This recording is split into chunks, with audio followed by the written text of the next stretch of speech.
Hello, welcome. I'm Mary Davidson, it's our community, and we have, again, some really interesting guests. And they're neighbors just on the other side of the college. And their names are Ruthie and James Wornall.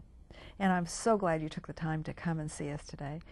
Ruthie has written a book about murder at the John Wornall House Museum, and there it is. And I think it's particularly interesting because John is the Wornall, the resident Wornall, and Ruthie is the author of the book.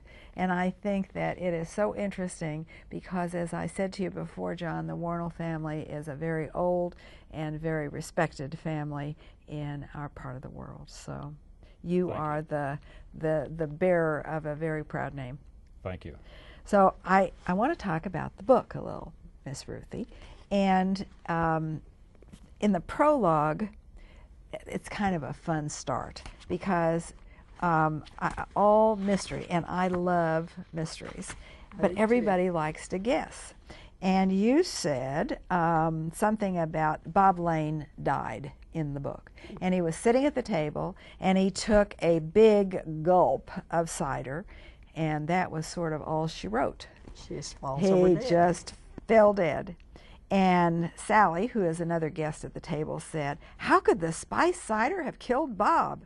He was just sitting at the table." And then he gulped down that glass of cider, and he fell dead. And the other said, "Well, he must have had a heart attack or a stroke."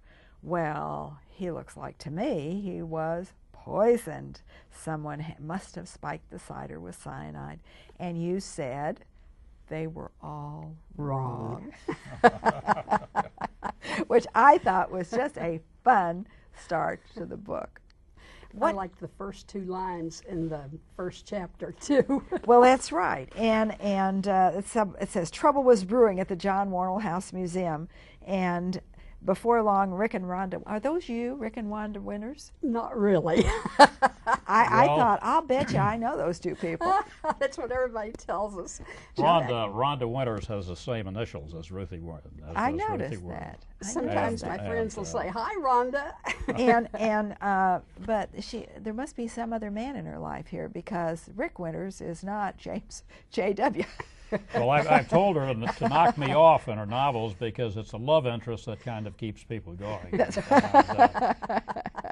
But they both found themselves smack dab in the middle of a murder. And another interesting issue is a drug trafficking. That was the rest of the sentence.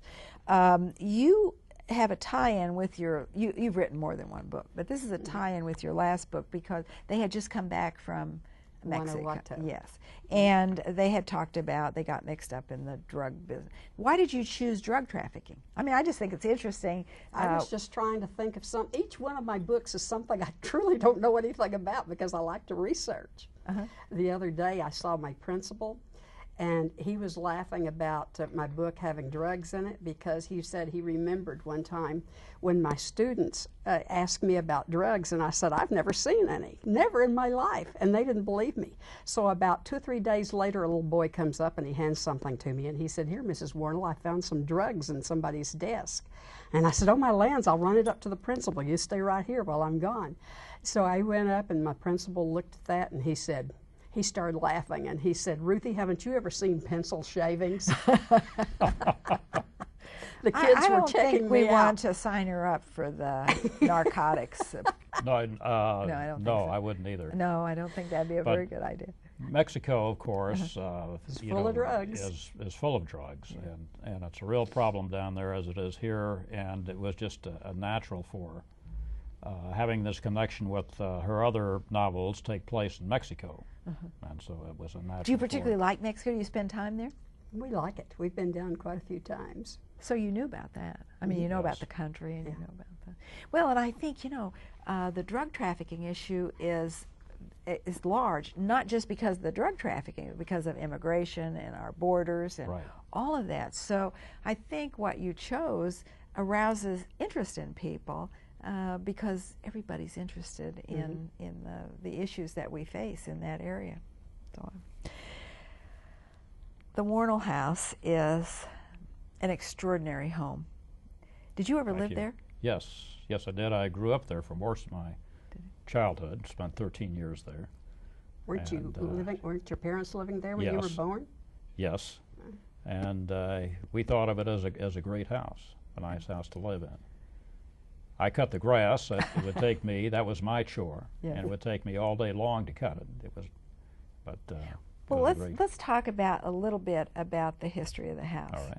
The first Wornall to inhabit the house was? My great grandfather, John Wornall, Yes. and they came out and settled in. They bought the farm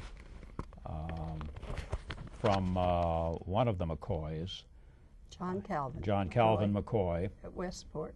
and in 1843, and then That's a fur piece ago. that is, and at that time they were living in a log cabin, and he built the house, the home there.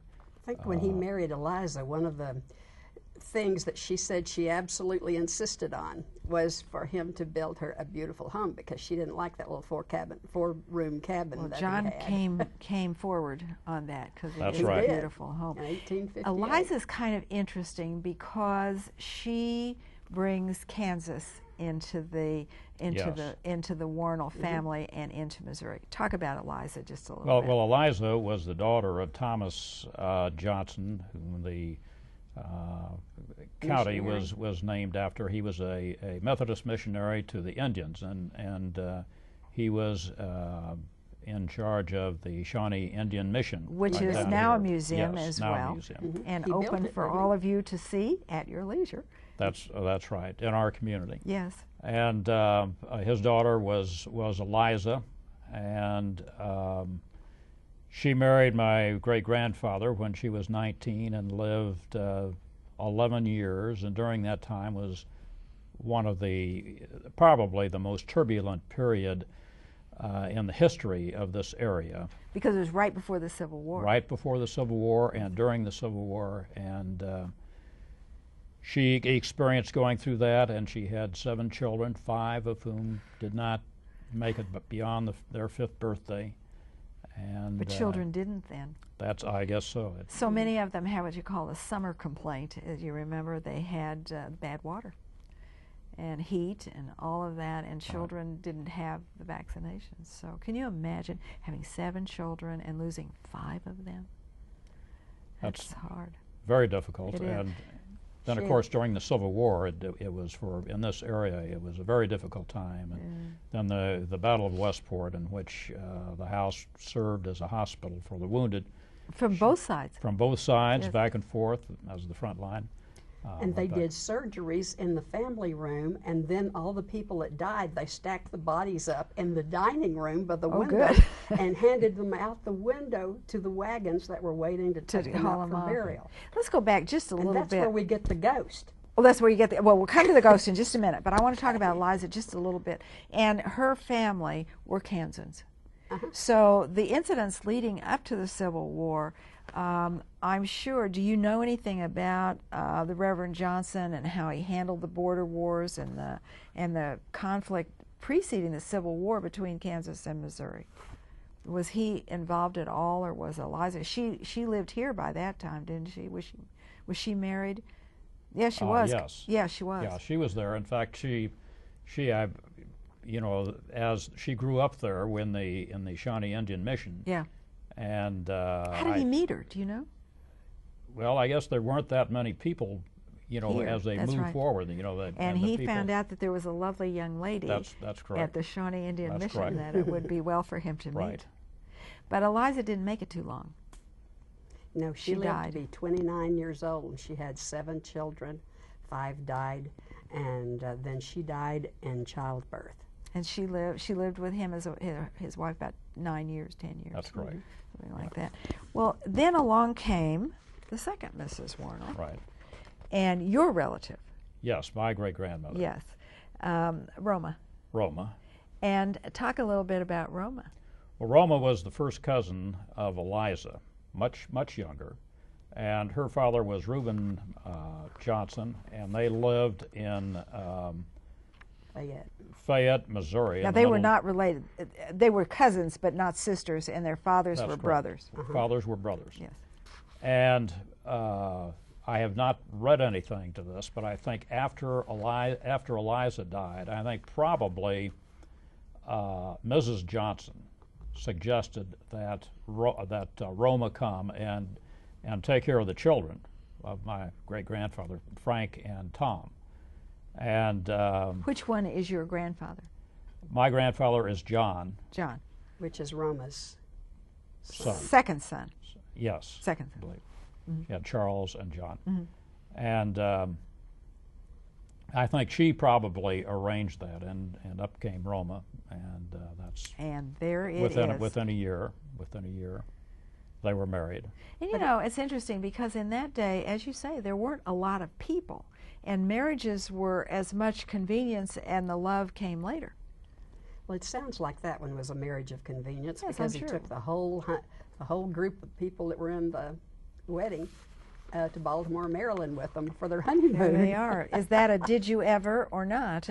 John and Roma didn't go on a honeymoon alone. They went with the whole wedding party. And aren't they all have such fancy hairdos, and they're just ready to go to Baltimore. Isn't that interesting? Now, they were married quite a while. Yes, they were. Yes. And They were married until he died in 1892. And but she was, what, 20 when they were 20. married? And he Yes. was 44. And then she lived until 1933. So In that she house. lived- She moved back to that house. She moved Yes. back to that house Yeah. after he died. Yeah. And produced 2 children, yes, the second of whom was your that's grandfather. correct. Now, in that house, and should you decide to go to the Wornall House Museum, you very well might meet the ghosts. Who are they? Who are they? The lady in blue, well, may be Eliza, they say. She's looking over things. Now, I've never seen a ghost, so I don't know. Well, you know, there's always a first, Ruthie. There is always a That's right. first. But they've seen her sometimes in the parlor playing the piano, and other times she has been opening a package, like some dishes or something. Did Eliza play the piano? Well, Evidently. She does now. If she's the ghost, she does. Well, and the other ghost is? There is a soldier on the stairway, the outside stairway that leads up to the office, which is now the office of the museum. And he occasionally they hear his footsteps on the steps, as I understand it.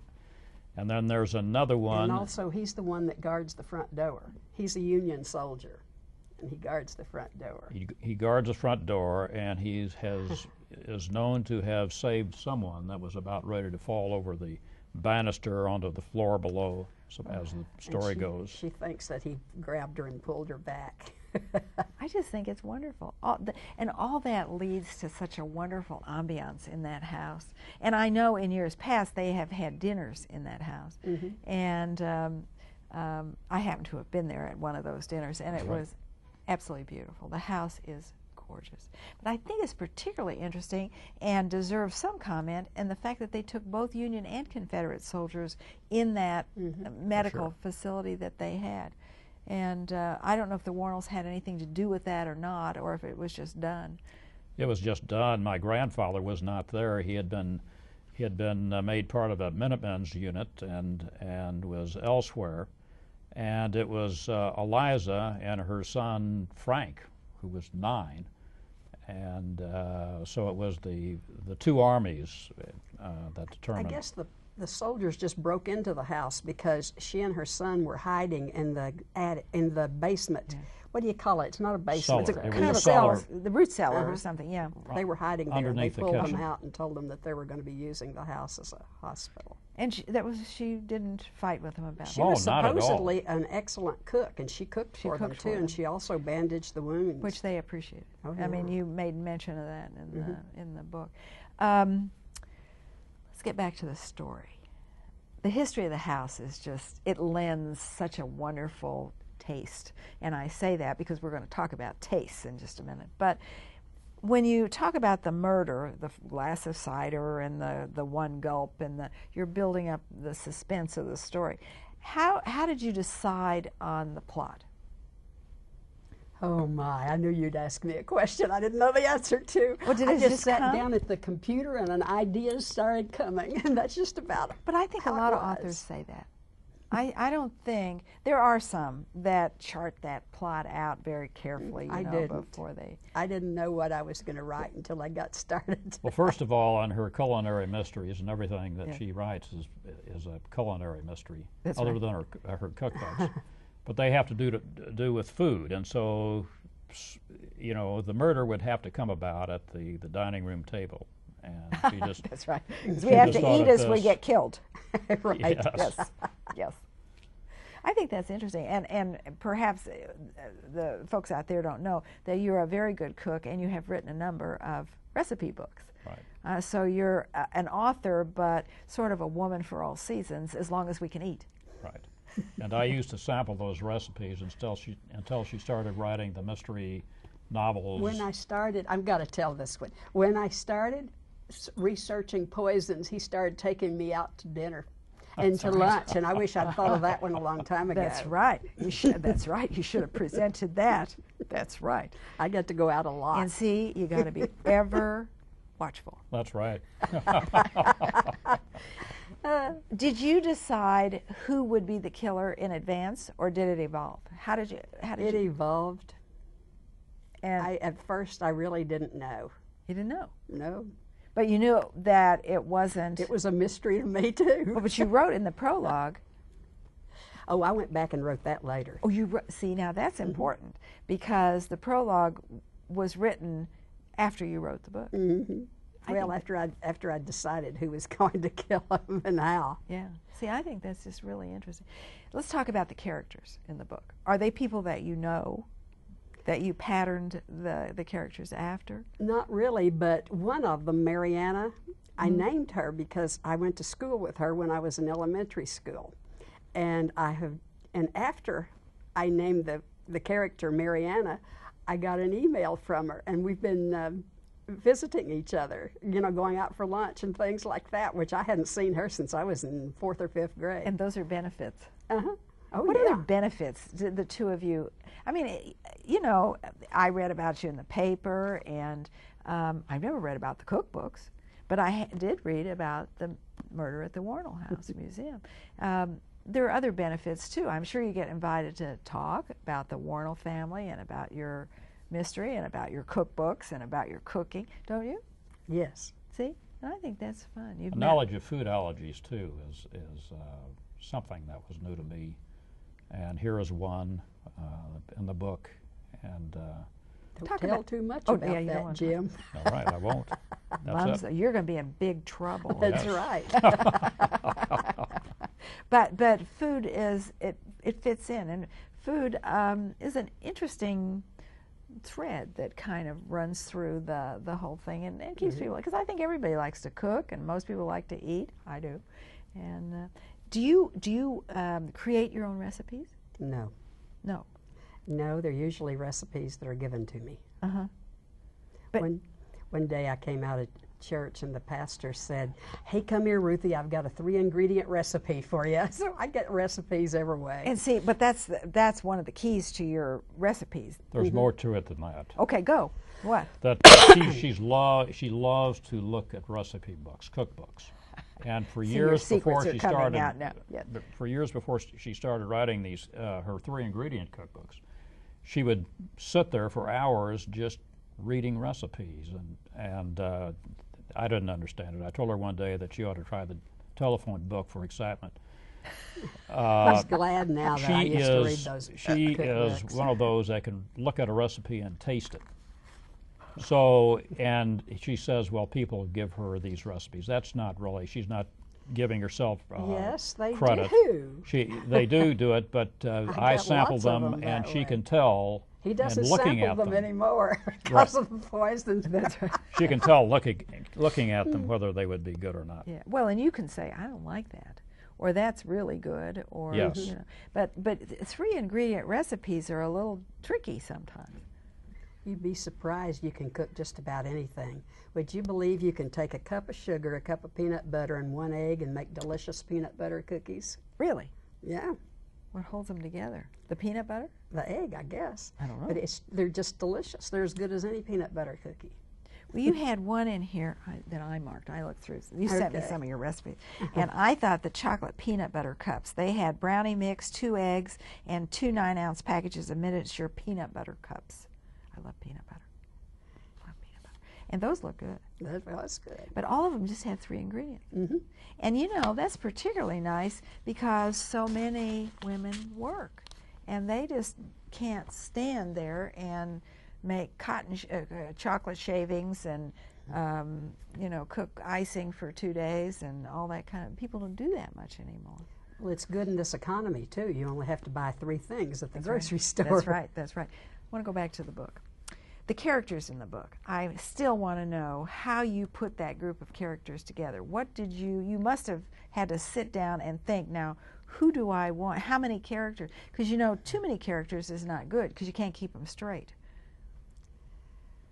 Let's see. We have Rhonda and Rick. That's And the son-in-law, who's the and policeman. the son-in-law. And the murdered victim.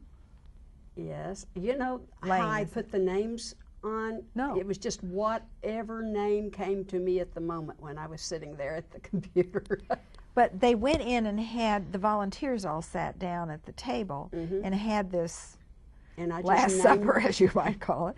And but how did you decide on the characters to concentrate on?